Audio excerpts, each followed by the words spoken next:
So hello everyone, welcome back to my channel BSc rock paper. आज अपन अपना एक न्यू चैप्टर स्टार्ट करने जा रहे हैं जिसका नाम है डाइजेस्टिव सिस्टम।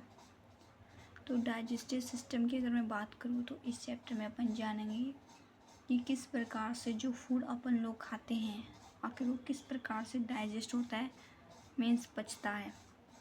ठीक है, आखिर डाइजेशन में कौन कौन से ऑर्गन्स काम आते हैं और जो खाना पचता है उसमें कौन कौन से एंजाइम्स लगते हैं, किन किन की ज़रूरत होती है। तो इन सब चीज़ों के बारे में अपन लोग जानेंगे। तो अगर अपन स्टडी कर रहे हैं डाइजेस्टिव सिस्टम के बारे में तो उसको अपन बोलते हैं गैस्ट्रोलॉजी। ठीक है, logy means study, gastro means ऐसा मतलब कि टॉपिक या फिर ऐसा स्टडी जिसके अंदर अपन डाइजेस्टिव सिस्टम के बारे में पढ़ते हैं, उसको अपन बोलते हैं गैस्ट्रोलॉजी।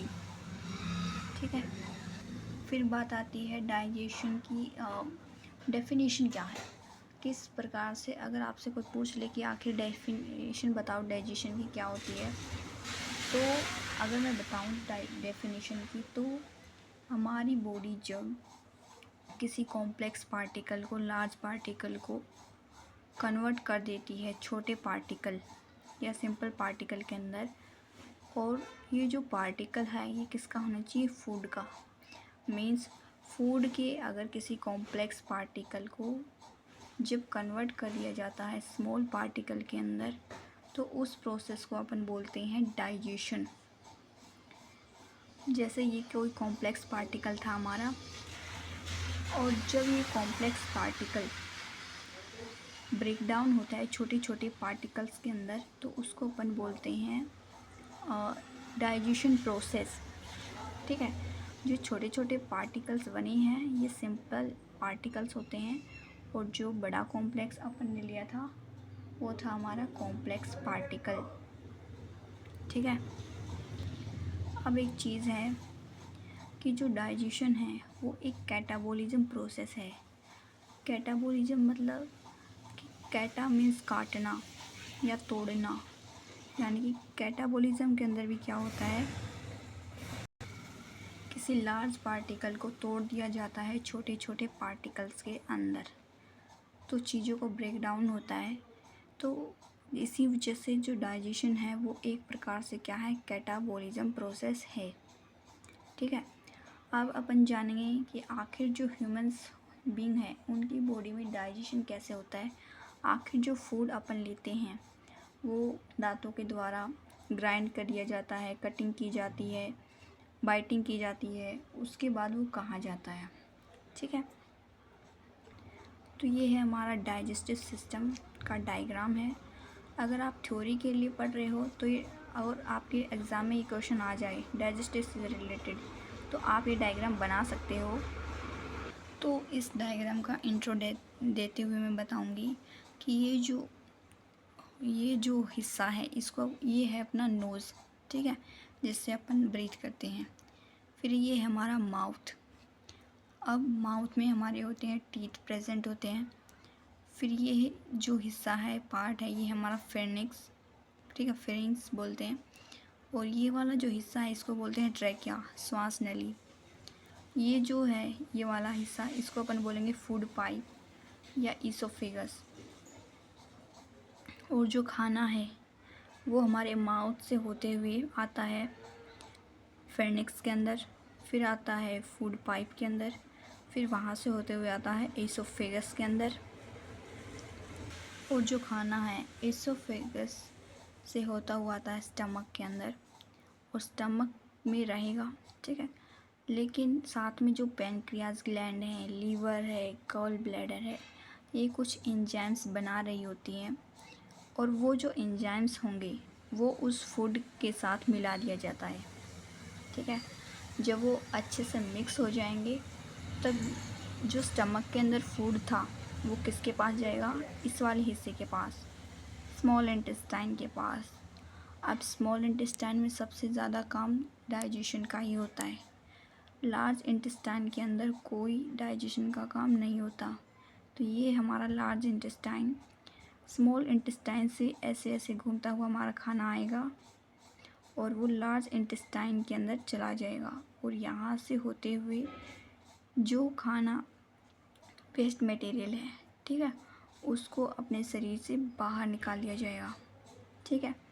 और जो चीज़ें अपन रीअब्जॉर्ब कर सकते हैं उसको लार्ज इंटेस्टाइन ही रीअब्जॉर्ब करेगा। तो सीधी सीधी अगर मैं बात बताऊं तो जो डाइजेशन है उसमें जो मेन जो रोल होता है डाइजेशन का वो होता है स्मॉल इंटेस्टाइन, ठीक है। लार्ज इंटेस्टाइन के अंदर कोई डाइजेशन का काम नहीं होता, बस रीअब्जॉर्प्शन होता है।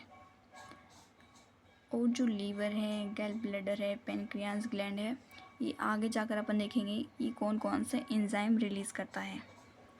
तो मान लो कि अभी आप खाना खा रहे हो, ठीक है, जो खाना है वो कहाँ जाएगा, सबसे पहले माउथ में जाएगा। तो अपने जो टीथ हैं वो उसको क्या करेंगे, ग्राइंड करेंगे, ठीक है। उस जो खाना है जो हमने बड़ा सा टुकड़ा लिया था उसको छोटे छोटे मतलब कि टुकड़ों में तोड़ देगा। साथ में उसमें क्या मिल जाएगा, उस खाने के अंदर सलाइवा, लार जिसे बोलते हैं। अब जो खाना है माउथ से होता हुआ आएगा फेनिक्स के पास।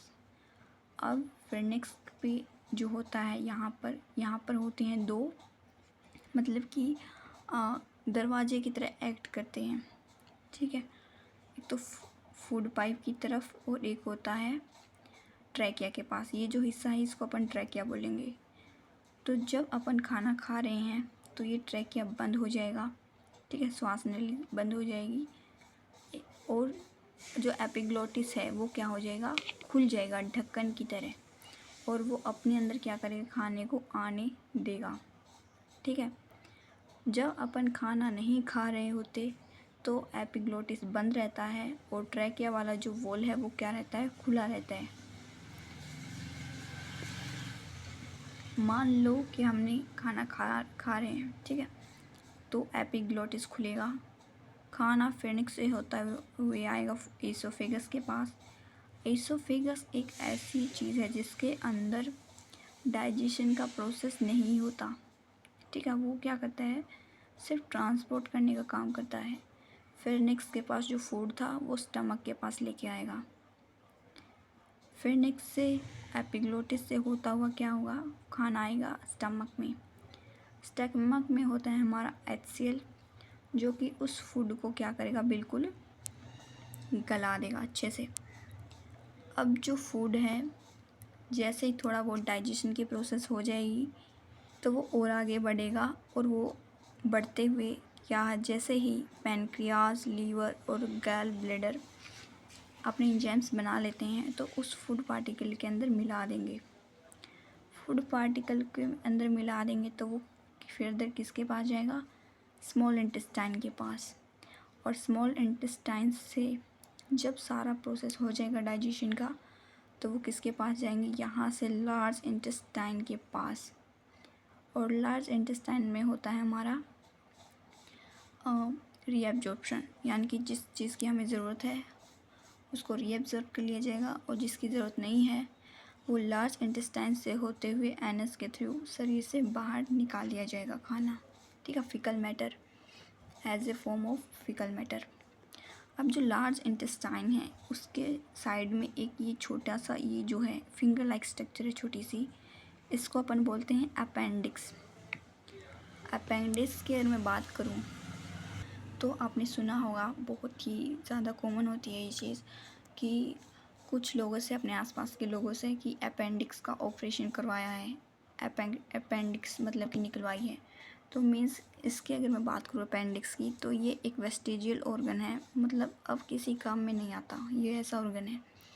पुराने ज़माने में जब इंसान जो है आदि मानव की तरह मतलब कि उस टाइम में रहता था तो उस टाइम पे वो इंसान मांस खाता था, मनुष्य, तो उस टाइम पे अपेंडिक्स काम आता था। आज ज़्यादातर जो लोग हैं वो हरी सब्जियाँ, फल फ्रूट वगैरह खाते हैं तो अपेंडिक्स का कोई काम नहीं होता, ठीक है। इसी वजह से कई बार ये हमें क्या करने लग जाती है, हमें पेन क्रिएट करने लग जाता है, हमें दर्द होने लग जाता है, ठीक है, स्वेलिंग हो जाती है, सूज जाता है। इसी वजह से इसको ऑपरेशन कर दिया जाता है और ऑपरेशन करके इसको बाहर निकाल दिया जाता है। बाकी इसका कोई काम है नहीं अपने शरीर में, पहले था। फिर है पैनक्रियाज ग्लैंड। तो पैनक्रियाज ग्लैंड इकलौती ऐसी ग्लैंड है जो कि हार्मोन को भी बनाती है और एंजाइम्स को भी बनाती है। इसी वजह से इसको क्या कहा जाता है, मिक्स्ड ग्लैंड।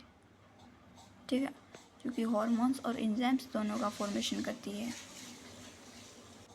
अगर आपको डायग्राम से अच्छे से समझ में नहीं आया तो फर्दर जाकर अपन इनके पार्ट्स के बारे में जानेंगे तो आपको और अच्छे से समझ में आ जाएगा।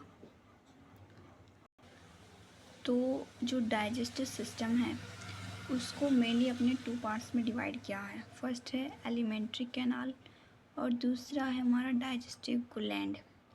ठीक है, डाइजेस्टिव ग्लैंड के अंदर सिर्फ ग्लैंड आती हैं जो कि कुछ हार्मोन्स वगैरह मतलब कि रिलीज़ करेंगी, बनाएंगी।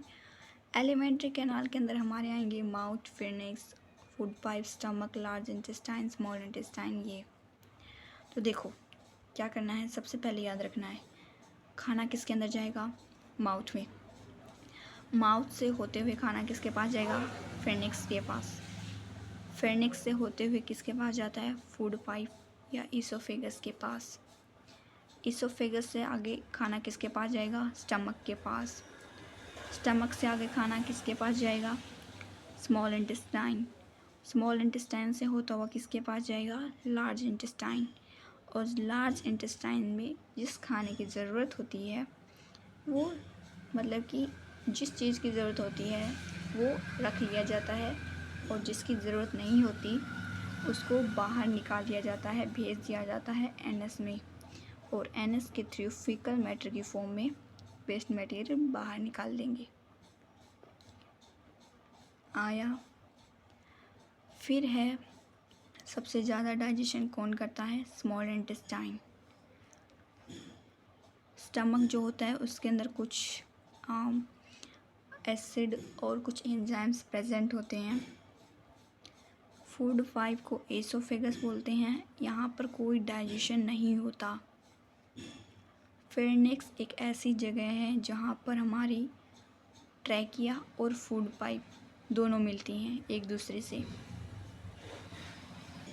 फिर है डाइजेस्टिव ग्लैंड। आखिर कौन कौन सी ग्लैंड होती हैं, तो फर्स्ट है सैलिवरी ग्लैंड, दूसरी है पैनक्रियाज ग्लैंड, तीसरा है हमारा लीवर और टीथ।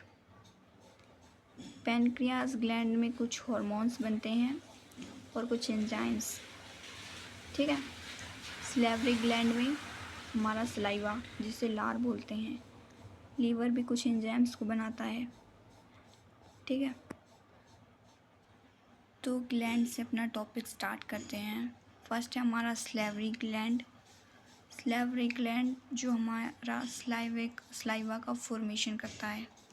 ठीक है, तो सैलिवरी ग्लैंड हमारे माउथ में ही प्रेजेंट होती है और ये 3 टाइप में डिवाइड होती है। फर्स्ट है सेबोगियल ग्लैंड, सबमैंडिबुलर ग्लैंड और पैराटाइड ग्लैंड। इसका कोई क्लासिफिकेशन नहीं है, इतना ज़रूरी आपके लिए इम्पोर्टेंट। सबमैंडिबुलर की अगर मैं बात करूं तो ये सबसे छोटी सैलिवरी ग्लैंड होती है और सबसे बड़ी अगर सैलिवरी ग्लैंड की बात करूं तो वो पैराटाइड ग्लैंड होती है।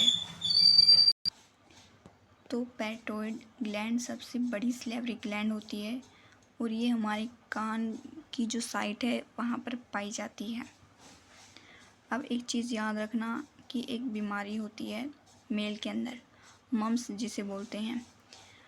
जब हमारी पैराटाइड ग्लैंड क्या हो जाती है, सूज जाती हैं, स्वेल कर जाती हैं, ये दोनों साइड होती हैं।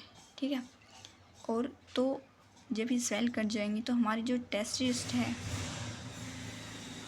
तो मेल के अंदर जो टेस्टिस होती है वो भी स्वेल कर जाती है। मान लो कोई मेल है, उसके अंदर पैराटाइड ग्लैंड राइट साइड की स्वेल कर गई तो जो टेस्टिस प्रेजेंट है राइट साइड में वो क्या कर जाएगी, स्वेल कर जाएगी। या फिर किसी मेल के अंदर लेफ़्ट पैराटाइड ग्लैंड स्वेल कर गई तो मेल के अंदर जो टेस्टिस है लेफ़्ट साइड की वो क्या कर जाएगी, स्वेल कर जाएगी। फिर है हमारा सलाइवा। तो सलाइवा का जो pH है वो होता है 6.8 और ये लेस एसिडिक होता है, मीन्स एसिड यानी कि इसकी जो वैल्यू है 7 से कम होती है तो एसिडिक मीडियम। फिर है जो सलाइवा है उसके अंदर कुछ एंजाइम्स भी होते हैं और वाटर भी पाया जाता है। जैसे ये एक क्या है, हमारा पीएच स्केल है जिसके अंदर वैल्यू होती है 0 से लेकर 14 तक टोटल। जब इसका मिड करते हैं तो बीच में जो 7 होता है वो होता है न्यूट्रल। जो न्यूट्रल है वो ना एसिडिक होता है और ना बेसिक होता है। 0 से लेकर अगर 7 के बीच में वैल्यू आ रही है तो वो है हमारा एसिडिक यानी मीन्स एसिड, और अगर हमारी वैल्यू 7 से लेकर 14 तक आ रही है तो वो चीज़ है हमारी बेसिक।